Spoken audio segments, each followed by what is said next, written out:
Hey everyone, Dwight Errington Myers, better known to the world as Heavy D, had passed away. It felt like the heartbeat of a generation stopped. Heavy D wasn't just a rapper, he was a cultural giant who bridged the worlds of music, television, and joy itself. His booming voice, smooth charisma, and infectious positivity made him one of the most beloved figures in entertainment. Fans everywhere mourned the loss of the man they called the Overweight Lover, whose hits like Now That We Found Love, Nuttin But Love, and Somebody for Me defined the sound of an era. But behind the public grief and outpouring of love, there was a quieter, more complicated story, one that left fans puzzled and even hurt. When photos and videos from Heavy D's memorial surfaced, something, or rather someone, was missing. The cast of Living Single, the iconic 1990s sitcom where Heavy D had left a memorable mark both behind the scenes and on screen. For years, rumours have swirled about why Queen Latifah, Kim Coles, Erica Alexander and Kim Fields weren't publicly present at the memorial.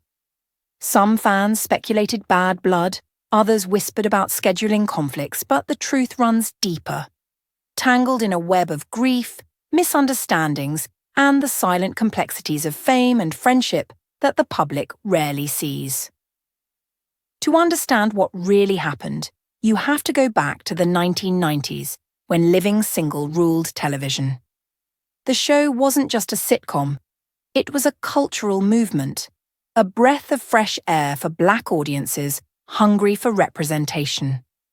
Airing from 1993 to 1998, Living Single gave us 6 unforgettable friends navigating life, love, and careers in a Brooklyn brownstone. But few people realize that Living Single wouldn't have existed in its beloved form without Heavy D. He wasn't a cast member, but his fingerprints were all over its DNA. Heavy D was the one who connected Queen Latifah to the show's producers and helped push the idea that a group of successful, funny, and relatable young Black professionals could anchor a primetime sitcom. He was also instrumental in setting the show's tone, a mix of humour, style, and coolness that felt authentic rather than forced. And, of course, it was Heavy D who performed the show's unforgettable theme song, We Are Living Single, the anthem that introduced every episode and made audiences smile before a single line of dialogue was spoken. His friendship with Queen Latifah and other cast members ran deep, grounded in their shared roots in the 1990s hip-hop and entertainment scenes, a time when rappers, comedians, and actors moved in the same creative circles and built each other up. So when Heavy D passed away suddenly at just 44 years old, from a pulmonary embolism caused by a blood clot in his lung, the world expected those closest to him, including the Living Single family, to come together in grief. His memorial, held in Mount Vernon, New York, drew hundreds of mourners, music legends, producers, and childhood friends who gathered to celebrate the man whose smile could light up any room. Yet, as cameras captured the somber moments and tributes poured in from stars like Diddy, Usher, and LL Cool J, fans noticed the absence of the Living Single cast and began asking why. The speculation started immediately. Social media threads, entertainment blogs, and fan forums all buzzing with theories. Some claimed the cast had drifted apart from Heavy D in his later years. Others suggested conflicts, unspoken disagreements, or even tension between management teams. But according to those close to both Heavy D and the Living Single crew, the real story wasn't one of disrespect. It was one of pain, logistics, and quiet, personal grief that didn't fit neatly into the public eye. In interviews over the years, cast members like Kim Coles and Queen Latifah have spoken about how deeply they were affected by Heavy D's passing. Queen Latifah especially took the news hard. Heavy D had been one of her earliest champions, the big brother who had believed in her talent long before Hollywood did. Sources close to her said she grieved privately, away from cameras, struggling to come to terms with losing someone who had shaped both her music and television career. At the time of Heavy D's memorial, Latifah was also in the middle of an intense filming schedule for Joyful Noise, a film co-starring Dolly Parton, which had her travelling across multiple states. It wasn't just about being busy, it was about emotional readiness. Sometimes grief doesn't show up in public displays or appearances. Sometimes it's too personal to share. Kim Fields, on the other hand, was balancing new motherhood and a quiet hiatus from the industry. Kim Coles was dealing with her own professional and emotional challenges, and Erica Alexander, known for her privacy, was rarely seen at public events around that period. Even more misunderstood is that many fans expected the cast to make a statement or appear together to honour Heavy D publicly. But grief doesn't always follow public expectation. Those who knew the group personally say that there was love, deep, abiding love, but also guilt, distance, and time that had quietly changed the dynamics of those once tight bonds. After Living Single ended in 1998, the cast, like so many TV families, went their separate ways. They remained friendly, yes, but life, careers, family, and time created space. Heavy D himself had shifted his focus from rap to acting and producing, appearing in shows like Boston Public and films like Tower Heist. His life had evolved, just like theirs had. There was no falling out, no feud, just a natural drifting apart that often happens when success takes people in different directions. And yet, when the world lost Heavy D, it forced everyone connected to him to face something deeper: regret.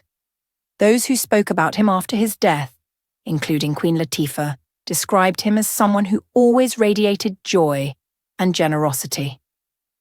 She told Essence magazine that she was heartbroken and described how much she owed to him professionally and personally. But she also admitted, between the lines, that sometimes we wait too long to tell people how much they mean to us.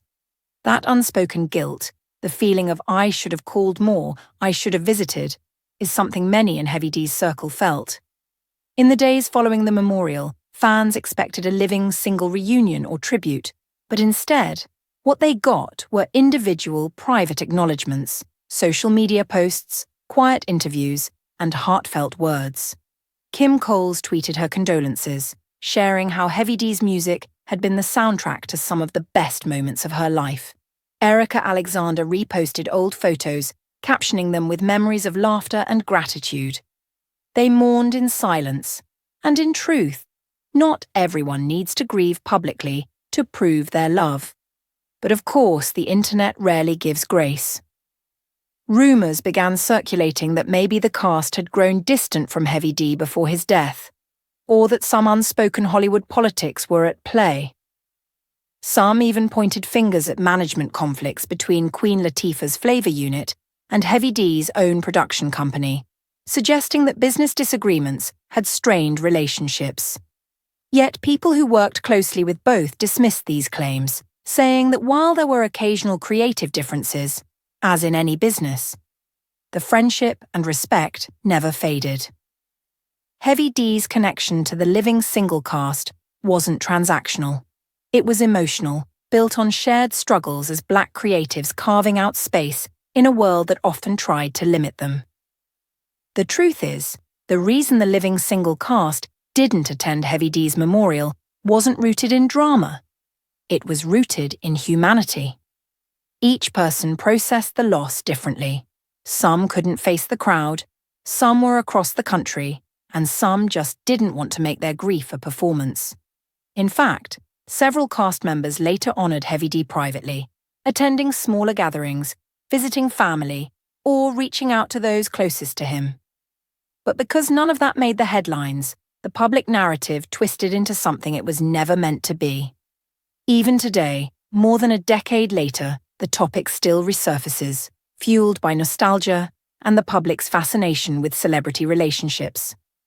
But those who truly knew Heavy D say he wouldn't have wanted judgment or speculation. He would have wanted laughter, music, and love. He would have wanted people to remember his smile, not who showed up at his funeral. In the end, what this story really reveals isn't scandal. It's the uncomfortable truth about grief in the entertainment world. Fame often demands that pain be packaged for public consumption, but real mourning doesn't fit into a photo op. The cast of Living Single didn't ignore Heavy D. They remembered him in the quiet ways that matter most. Their absence at his memorial wasn't disrespect. It was a reflection of how complex personal and fragile grief can be, especially when shared history is mixed with time and distance. And in a way, the fact that fans still talk about Heavy D, still sing along to the Living Single theme song, still feel that wave of nostalgia when his name is mentioned, that's the greatest tribute of all. Because even though the Living Single cast wasn't there in person, their love, laughter, and memories with Heavy D remain forever woven into the legacy he helped create. In life, he gave them their soundtrack. In death, he gave them a reminder that life is short, friendship is precious, and love doesn't always need an audience to be real. Thanks for watching.